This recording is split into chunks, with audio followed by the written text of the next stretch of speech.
Hola, ¿qué tal amigos? ¿Cómo están? Muy buenas noches, bienvenidos. Les saluda su amiga Alma Moronati, presidenta de lo que es la Comunidad Planetaria y bueno, ahorita en ausencia de mi compañero Fernando Correa, que es el vicepresidente, pero vamos a hacer una pequeña entrevista. Él va a estar en una siguiente entrevista que vamos a realizar con nuestra gran invitada, amiga y colaboradora desde Argentina, Luz Mari López.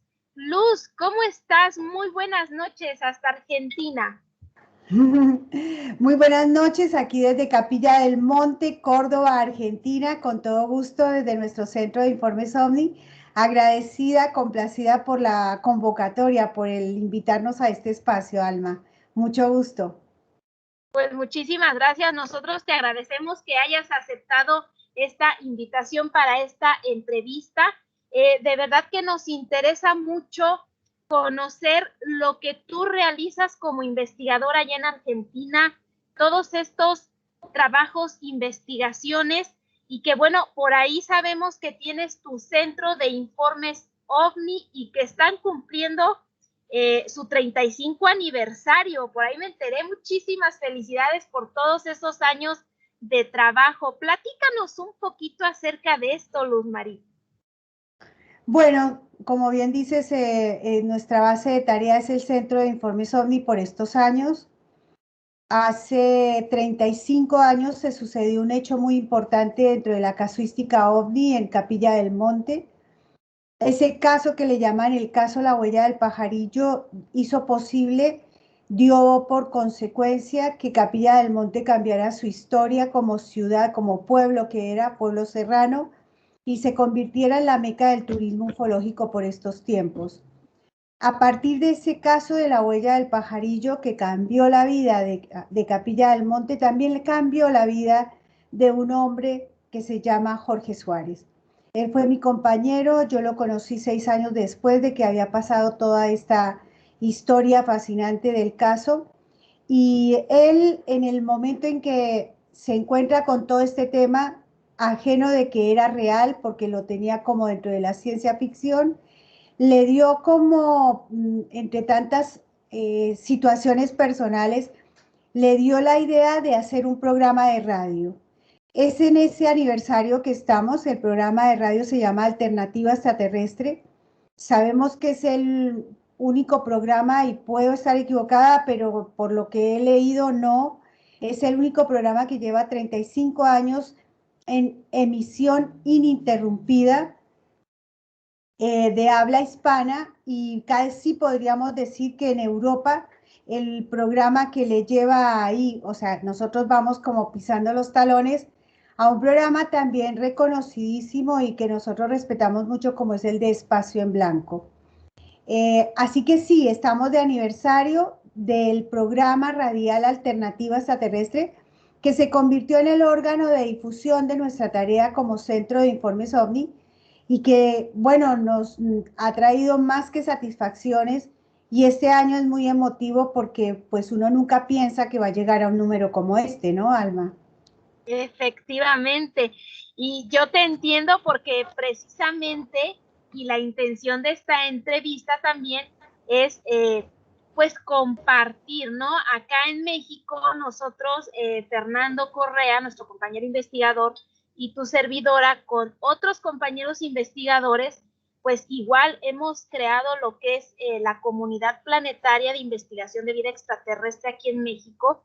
Nosotros llevamos apenas 2 años y pues aunque es poquito, pero sí hemos tenido una gran satisfacción porque estamos trabajando en equipo, estamos realizando algunos eventos, estamos realizando pues investigaciones de campo y que pues queremos que no nada más se quede en México, ¿no? Queremos compartirlas con nuestros hermanos, con ustedes, y que pues obviamente ustedes también nos compartan pues todas las experiencias. Y ustedes ya con 35 años de trayectoria, de investigaciones, de casos, pues la verdad es que nuestros respetos para ustedes, Luz Mari. De verdad que sabemos que esta profesión que tenemos nosotros a veces es muy criticada, no comprendida, pero pues ahí estamos a pie del cañón y pues es hermoso todos estos casos que de repente cada uno en sus trincheras le toca realizar, ¿no? Investigar. Y yo creo Así que es. ustedes tienen bastantísimo que compartir. Nos gustaría conocer alguno que otro caso, a lo mejor el que más te pareciera a ti importante, el que te haya llamado mucho la atención, el con el que a lo mejor te identifiques. ¿Nos podrías platicar de algún caso en especial? Bueno, definitivamente el caso de la huella del pajarillo tiene que ser el número uno, ya que es gracias a ese caso que se sucedió en esta zona geográfica de Argentina que nos tiene trabajando en esta tarea. Como bien dices, el trabajo de, ya sea de investigación, en otro punto el de divulgación, el de difusión, cuando uno es comprometido con la temática, lleva por consecuencia que por ahí no sea el más escuchado o el más respetado, porque a veces se mezcla todo porque hay un marco de confusión en la temática, ya que hay otra forma de presentar el tema que es desde lo ridículo. Entonces, el caso de la huella del pajarillo es el número uno para nosotros, un hecho que se sucedió en el año 86, el 9 de enero del 86, pleno verano de esta zona geográfica, y un niño de 12 años es el testigo, el testimonio que más sobrevoló la prensa nacional, internacional, que está en el marco de la investigación, tanto de los investigadores de Argentina como de otras partes del planeta, es el niño el que motiva a encontrar un testimonio fiel. Ese niño hoy es un padre de familia, tiene una familia, trabaja como cualquier otra persona y está totalmente alejado de la temática. Hablando con él hace apenas unos 9 años, nos alcanzó muy amablemente su testimonio tan cercano como él cuando era niño y con una fidelidad en su sentir inclusive a cuando era niño. ¿Por qué? Porque para él realmente fue un hecho interesante, pero que no le tocó como le tocaría a otros. Es decir, él no por ello cambió su vida, ni le llamó la atención, ni no fue nada más sino el avistamiento de esa luz roja como con luces y que al otro día junto con su tío estuvieron caminando el lugar donde había dejado una mancha de 120 por 70 metros. Esto fue noticia a razón de que Jorge Suárez, a 4 o 5 días de haber escuchado, de haberse vivido la experiencia, escucha el testimonio de Gabriel Gómez y él lo transmite a una radio local, lo que provoca que Telam tome la noticia y esto sea conocido en el mundo. A partir al día siguiente, ya en su mesa de trabajo, Jorge, que era secretario de gobierno de la municipalidad, inmediatamente tiene un llamado de Estados Unidos y así comienza una gran trayectoria que él nunca pensó ni imaginó.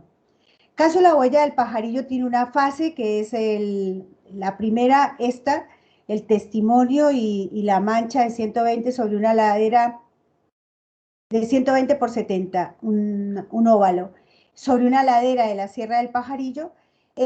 A eso le llamó Jorge la primera fase, o los investigadores. Y la segunda fase es que año y medio después de que ya había crecido la vegetación en ese lugar, se incendia toda la sierra. Es muy común en los meses de agosto los incendios forestales, y se incendió toda la sierra, pero el fuego no ingresó a esta zona, a ese mismo círculo, a ese mismo óvalo donde alguna vez había sido una mancha. Esto provocó más asombro todavía dentro del ámbito investigativo, porque al día siguiente fue Jorge Suárez con un periodista de Radio Nacional de Córdoba y la vegetación quemaba. No se entendía qué era lo que había evitado que el fuego ingresara. Luego en el año 99, y de alguna manera responde lo que muchos se preguntan, fuimos con un radiestesista y dio como resultado de que allí había todavía implantado en ese lugar un ámbito magnético diferente al de la zona, lo que los investigadores tranquilamente especulan de que allí todavía está anclado a haciendo efecto campana ese magnetismo que evitó que el fuego ingresara. El caso es rico, es extenso, nosotros tenemos el dossier de investigación de todo el caso y es tan importante que en 3 horas hay que explicarlo. Es un caso que, que está dentro de la casuística OVNI como un caso catálogo, entendiendo que en esa época hablamos de huellas en diferentes partes del planeta. Y de acuerdo a los estudios hechos por otros investigadores, todo indicaría que sería la única huella de ese tamaño capaz, y ahí están los agregados que hoy todavía lo estamos viviendo, el cambio de una población que en menos de 10 años ya tenía duplicada su población y que había ya encarado como sociedad un destino industrial, económico como es el turismo. Hoy tan apetecido y hoy que tantas localidades están queriéndose inventar, ya que pues el fenómeno se sigue dando en este lugar. Yo te podría relatar más casos, acá hubo otro más que en el marco de la línea de huellas, al año y medio, 2 años después de la huella del pajarillo, y en la zona muchos más no. Hay otros casos que a mí me parecen súper fascinantes, que he podido caminar con testimonios de gente en vivo, como es el caso de Bariloche aquí en Argentina, como es el caso de Anolaima en Colombia, y tantísimos otros casos que hacen, como digo, acá en nuestra sala del CIO, hace parte de esa gran bitácora de investigadores que hipotecaron su vida y nos han dejado como legado para hacer un análisis frío, lento, pausado, y no ir tan rápido para ir por ahí diciendo que tantas cosas que decimos sin saber, ¿no? Efectivamente, pues fíjate qué interesante este caso. Y comentabas que recién entrevistaron a este niño que ahora ya es un adulto. ¿Qué secuelas quedó él? ¿Tiene algún recuerdo todavía? ¿No quiere hablar del caso? Él se acercó al objeto mucho, no tuvo tanto acercamiento. ¿Qué fue lo que pasó desde que tuvo ese contacto o que vio ese platillo o esa esfera o ese objeto hasta el momento actual? Mira, lo interesante del encuentro con Gabriel es que él se mantiene muy lejano del fenómeno. ¿Qué quiero decir con esto? Que a él no le interesa el tema y lo que él vio lo expresa como un cordobés de raza de la zona, lugareño. Yo vi una luz, yo qué sé qué es eso. Con esta expresión no le da importancia. De pronto vinieron y no sé, encerraron ahí todo y lo cuenta como una anécdota.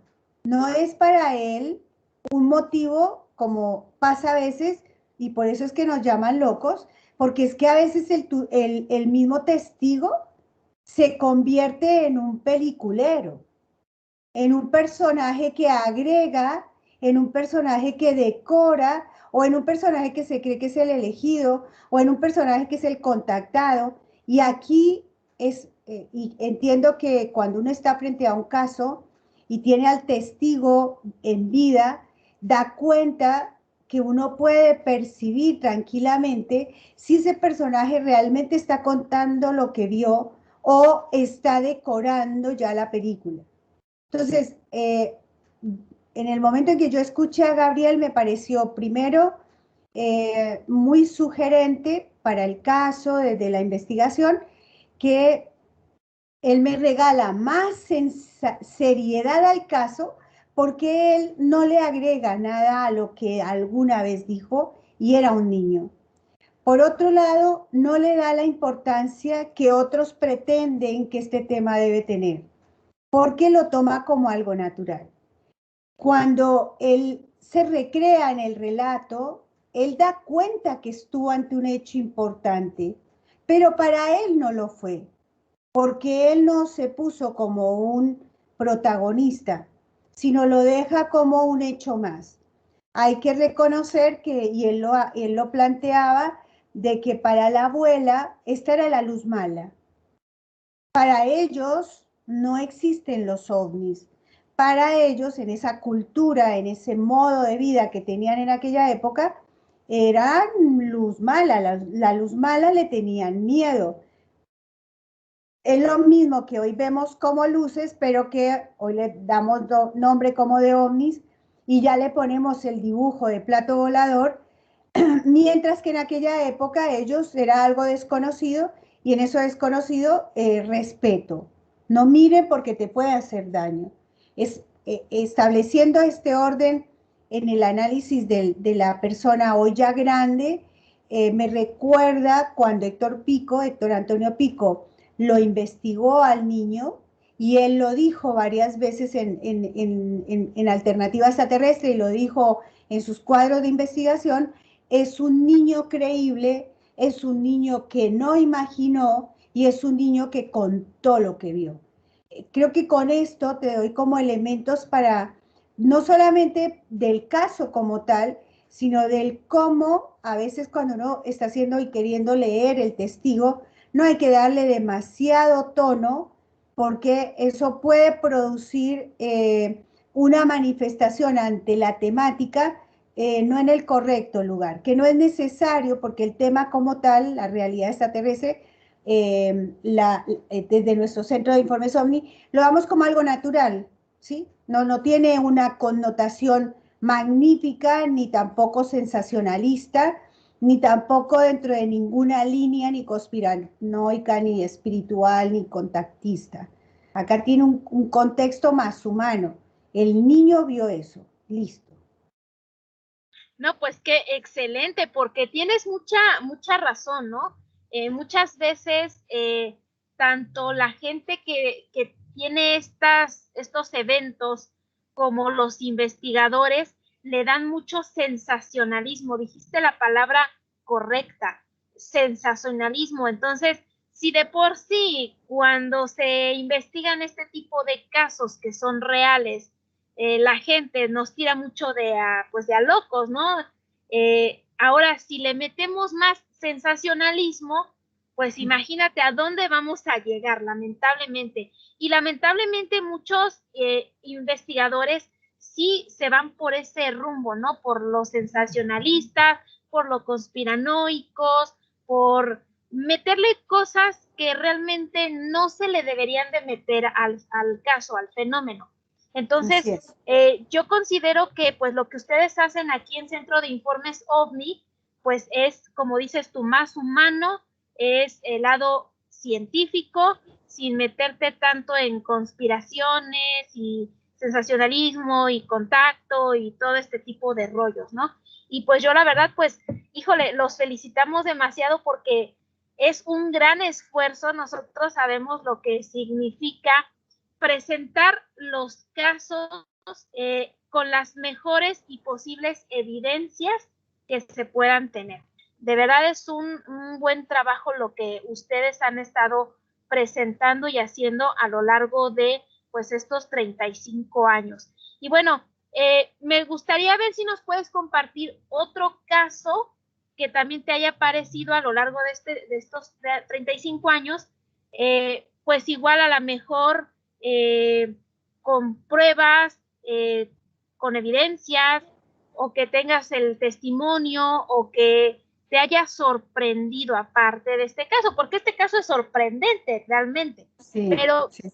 Nos gustaría escuchar algún otro caso más que te haya llamado más la atención.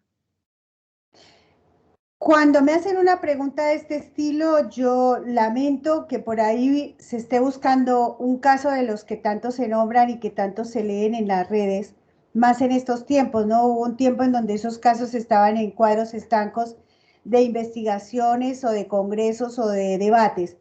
Hoy por hoy, estos mismos casos que en algún momento en la década de los 70, de los 80 eran casos de catálogo, se han convertido como en un repite y copia y pegue de todo lo mismo, de lo mismo.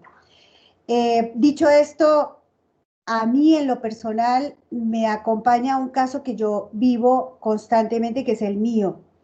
Haber entrado en esta temática no ha sido por un interés propio, el tema OVNI no fue lo que me trajo acá, y hablar de ovnis y de extraterrestres no ha sido una elección propia mía.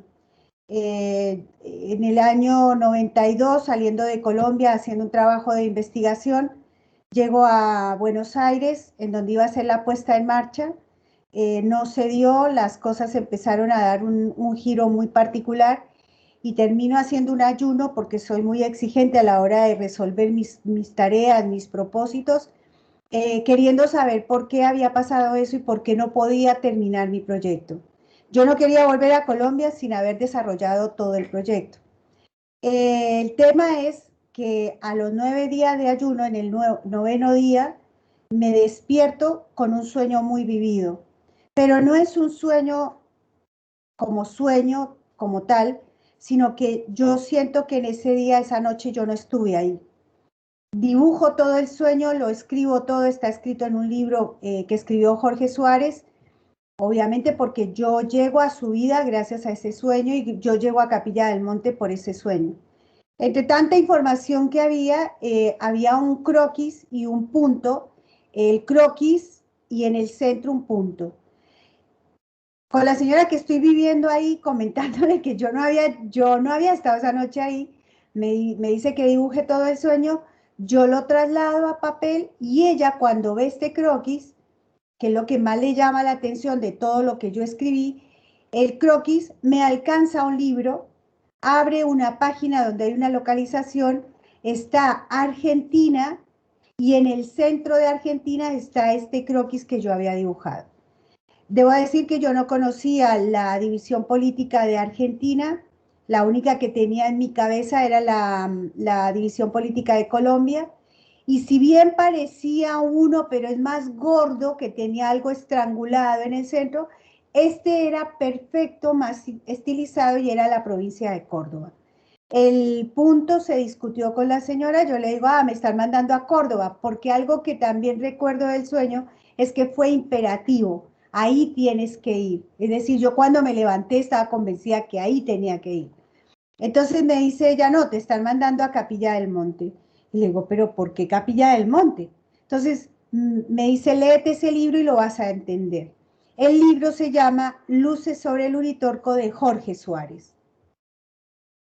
Yo no conocía a Jorge, no conocía a Capilla del Monte, no tenía ni la mínima idea del tema OVNI, y cuando leo ese libro, que lo leo en 2 horas, yo digo, pero ¿qué tiene que ver el tema OVNI conmigo? Yo soy arquitecta, estoy buscando, estoy en otra, y causalidad, que es lo que más es como el motor de todo esto, es que en un capítulo que él escribe en ese libro, se llama Contacto Programado, menciona a un arquitecto y mi cabeza, pensando en que era por la arquitectura, capta esa idea, me la llevo a la cabeza y digo, no, es que tengo que encontrarme con ese arquitecto para hacer mi proyecto. Lejos de la realidad. Ahí comienza una historia que yo todavía sigo viviendo, la sigo investigando, yo me he convertido en mi propia investigadora porque quiero saber de qué se trata todo esto, a la vez de que haber encontrado a Jorge, haber encontrado este tema, haber encontrado este proyecto que nace de mí, porque soy docente también, y le digo a Jorge, no, Jorgito, tú tienes que hacer un centro de informes OVNI, a ti te vienen a buscar muchos aquí, y tiene que haber un espacio para que tú puedas hacer la tarea.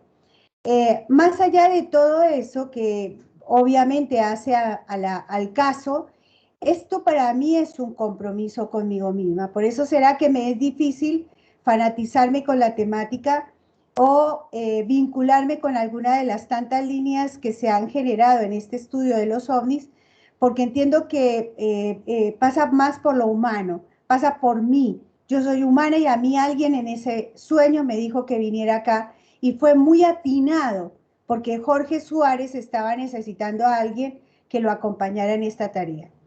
Discúlpame, no es lo común, pero no puedo dejar de decir la verdad. Y la verdad es que este caso para mí es más que urgente dentro de lo que hace al tema, ¿no? A todos estos temas. Y después, si quiero descolgarme entre tantos y tantos otros casos de ovnis que uno ha podido leer, acompañar, estuve muy de cerca de un caso que que está en el marco de los círculos de las cosechas, de los agrogramas.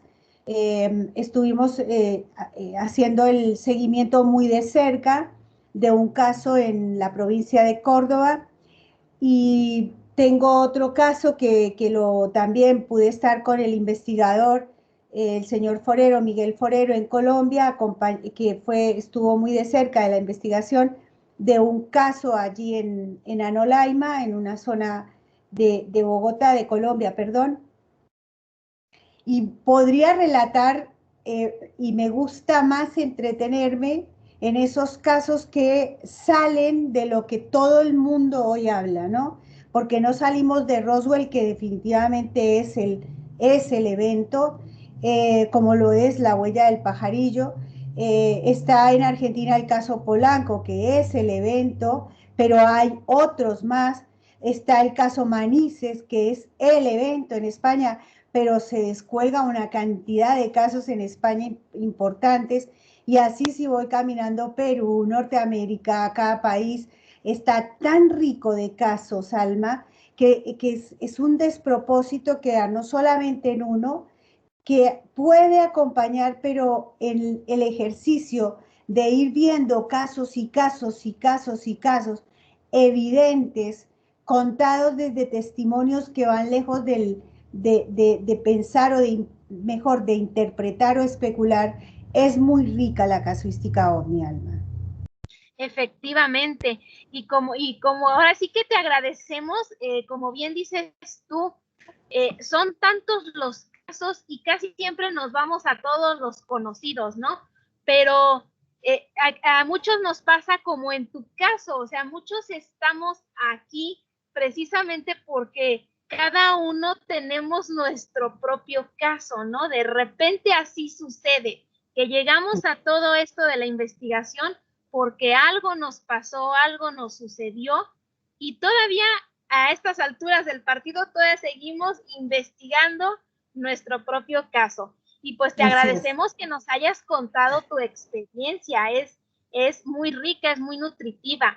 Yo creo que muchos se van a identificar contigo porque precisamente a veces los sueños nos dicen muchas cosas.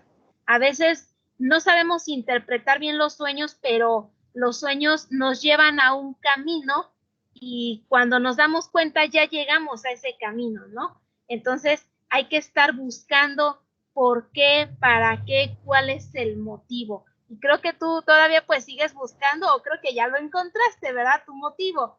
Pero pues muchísimas gracias por compartirnos tu caso, de verdad, es impresionante.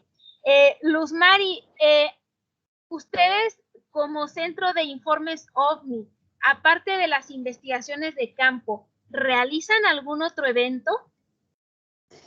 Bueno, nosotros como Centro de Informes OVNI en realidad nace en la intención de resolver una necesidad turística. A razón de tanto turista que viene a Capilla del Monte desde el año 86, imagínate que las estadísticas arrojan, hechas por mismo Jorge, que tenía el área de turismo, 400 personas ascendían al Cerro Uritorco por año, y de la noche a la mañana 100.000 personas suben al Cerro Uritorco por año. Ya la estadística indica que había mucho interés y sigue habiéndolo, esto es exponencial. Estamos en plena pandemia, un evento único en el planeta como le puede tocar a cualquiera, y Capilla del Monte está siendo visitada por turistas. Hoy tenemos un fin de semana en donde hay un gran porcentaje de turismo en la zona.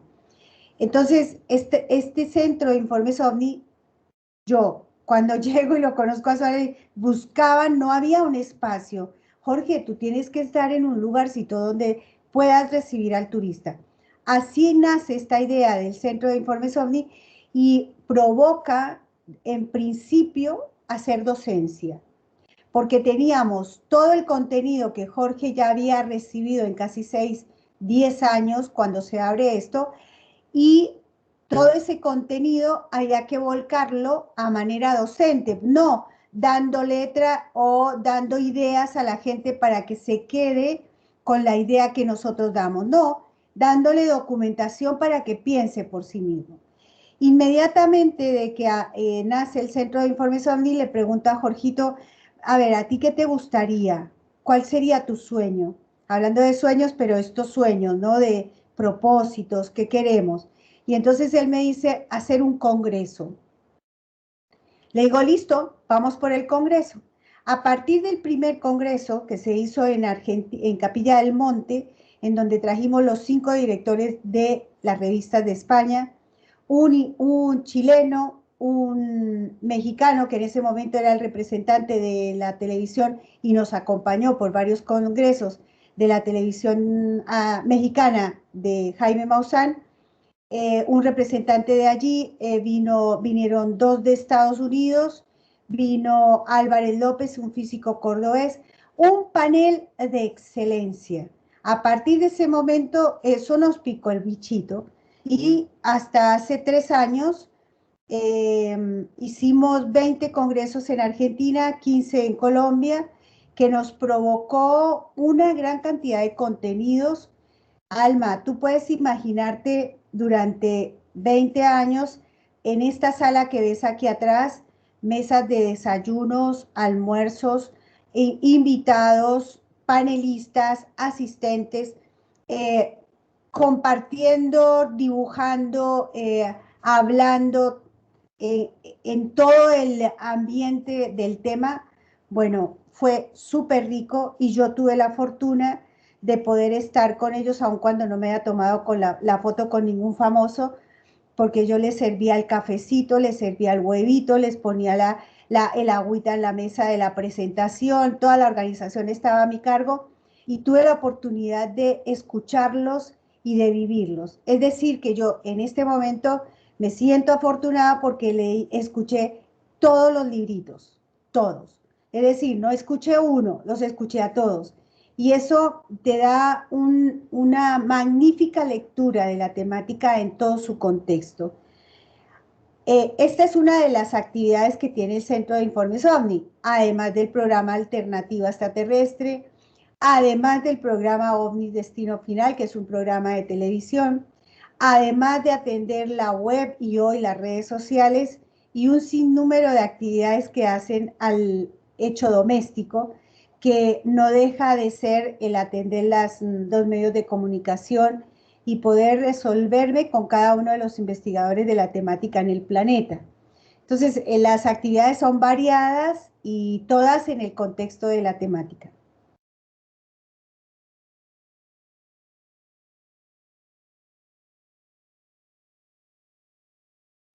El Centro de Informes OVNI. ¿Cómo? Se cortó, a ver.